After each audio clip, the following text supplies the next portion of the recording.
بسم الله الرحمن الرحيم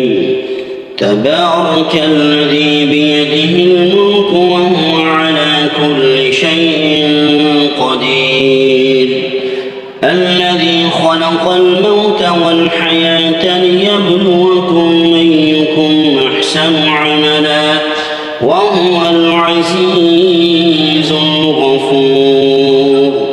الذي خلق 7 سماوات طباقا ما ترى في خلق الرحمن من تفاوت فارجع البصر هل ترى من فطور ثم ارجع البصر كرتين ينقلب إليك البصر خاسئا وهو حسير ولقد زينا السماء الدنيا بمصابيح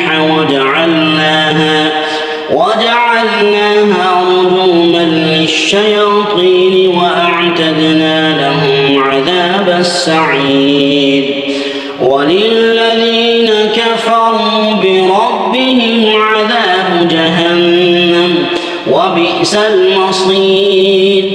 إذا ألقوا فيها سمعوا لها شهيقا وهي تفور تكاد تميز من الغيظ كلما ألقي فيها فوج سألهم خزنتها ألم يأتكم نذير قالوا بلى قد جاءنا نذير فكذبنا وقلنا ما نزل الله من شيء إن أنتم إلا في ضلال كبير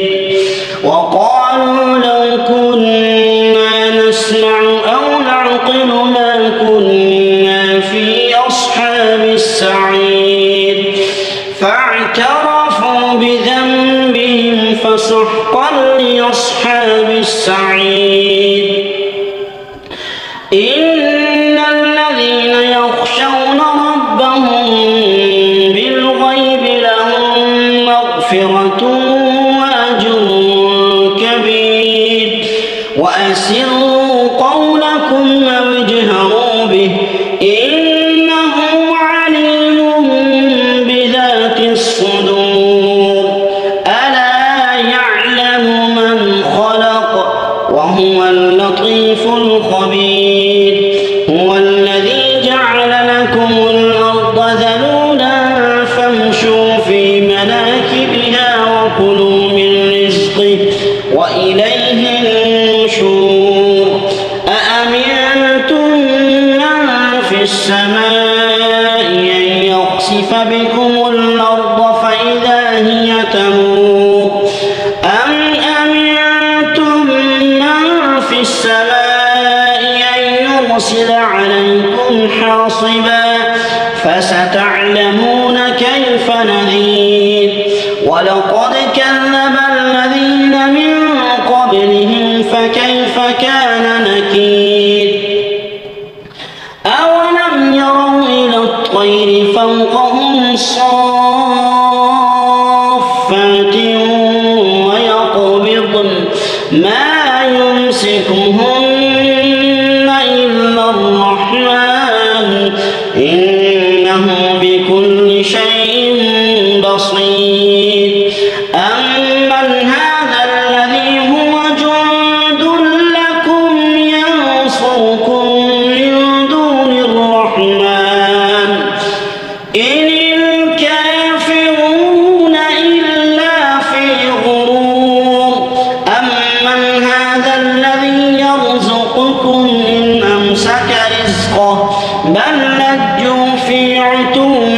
ونفور أفمن يمشي مكبا على وجهه أهدى أمن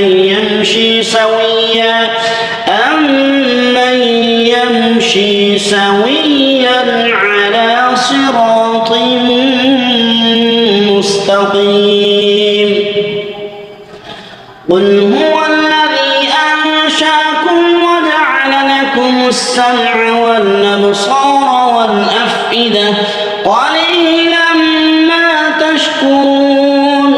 قل هو الذي ذرأكم في الأرض وإليه تحشرون ويقولون متى هذا الوعد إن كنتم صادقين قل إنما العلم عند الله وإنما أنا نذير مبين فلما رأوه زلفة سيئت وجوه الذين كفروا وقيل هذا الذي كنتم به تدعون قل أرأيتم إن أهلكني الله ومن معي أو رحمنا فمن يجير الكافرين من عذاب أليم قل